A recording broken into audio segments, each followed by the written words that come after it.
X square এই যে root আপন x square minus 7x plus 10 এটা ডোমেন বার করতে দিয়েছে। তাহলে প্রথম যে কাজ সেটা হচ্ছে রুটের মধ্যে যে আছে সেটাকে ফ্যাক্টরাইজ করতে হবে। তাহলে এটাকে ফ্যাক্টরাইজ করলে কি দাঁড়াবে,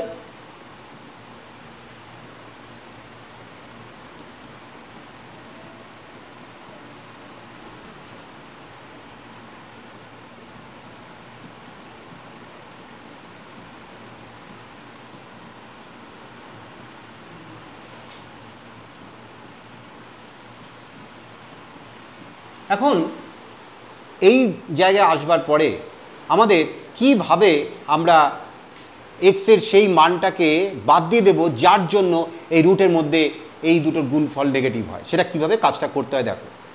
প্রথমেই এই যে দুটো ফ্যাক্টর ইকুয়াল টু 0 ধরে আমরা এক্সের দুটো মান বের করব। এক্স মাইনাস 5 ইকুয়াল টু 0, তার মানে এক্স ইকুয়াল টু 5, আবার x minus 2 equal to 0, that is x equal to 2। তাহলে এক্সের দুটো মান বেরোলো 2 আর 5, এই দুটো মানকে বলা হয় ক্রিটিক্যাল পয়েন্টস, ঠিক আছে, ক্রিটিক্যাল পয়েন্টস।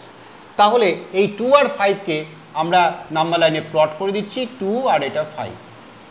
এইবার যেই নাম্বার লাইনে প্লট করলাম তাহলে দেখো তিনটে জোন তৈরি হয়ে গেল, 2 এর আগে একটা, 2 আর 5-এর মাঝখানে একটা, আর 5-এর পরে একটা। এই তিনটে জোনে আমরা তিনটে ভ্যালু নিয়ে টেস্ট করে দেখব যে কোন জায়গায় এই ভিতরের এই গুণফলটা নেগেটিভ আসে। ধরো এইখানে একটা টেস্টিং ভ্যালু আমি বললাম 2 এর কম, ধরো 0। 2 আর 5-এর মাঝখানে আমি একটা ভ্যালু ধরলাম মনে করো 3, আর 5-এর পরে একটা মান মনে করো 6। তাহলে তিনটে ভ্যালুর জন্য আমি এখানে টেস্ট করে দেখব।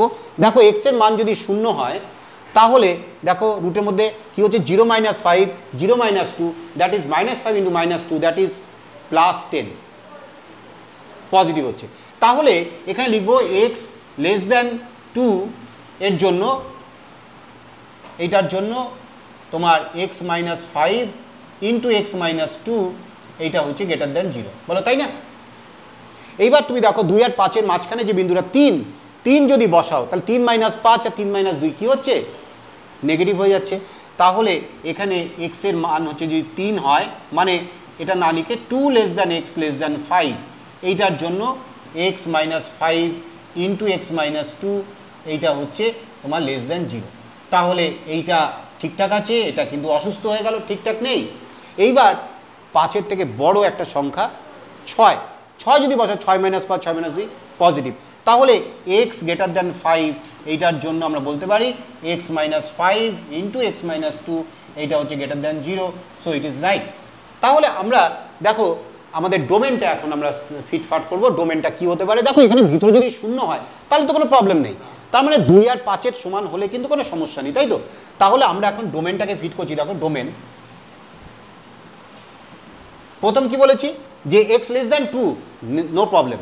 তাহলে এটা কোথা থেকে আসবে, এক্স লেস দ্যান 2 মানে মাইনাস ইনফিনিটি থেকে 2 পর্যন্ত। তাহলে মাইনাস ইনফিনিটি থেকে 2 পর্যন্ত, এখানে ফার্স্ট ব্র্যাকেট আর এখানে থার্ড ব্র্যাকেট দিলাম, তাই না? আরেকটা দেখো আছে এক্স গ্রেটার দ্যান 5, তাহলে এক্স গ্রেটার দ্যান 5 মানে 5 থেকে কত অবধি, একদম প্লাস ইনফিনিটি অবধি। তাহলে আমরা এখানে ইউনিয়নটা ইউজ করছি, এই সিম্বলটা 5, ইনফিনিটি, এইটা হচ্ছে ডোমেন। মাইনাস ইনফিনিটি থেকে 2 অবধি এবং 2 এর পরে থার্ড ব্র্যাকেট দিচ্ছি, কারণ 2 ক্লোজড ইন্টারভালের মানে এটা হচ্ছে হাফ ক্লোজ বা হাফ ওপেন বলতে পারো। মাইনাস ইনফিনিটির সমান তো কোনো কেউ হতে পারে না, তাহলে 2 এর সমান হতে পারে, কারণ 2 এর সমান হলে এর ভিতরে 0 আসবে, রুট 0 মানে 0, তাহলে কোনো প্রবলেম নেই। আর এটা ইউনিয়ন, সেটের ইউনিয়ন, মানে এই সেটটা আর এই সেটটা মিলিত হয়ে যে অঞ্চলটা তৈরি করছে সেটা হচ্ছে এই ফাংশনটার পুরো ডোমেন। বলো ক্লিয়ার?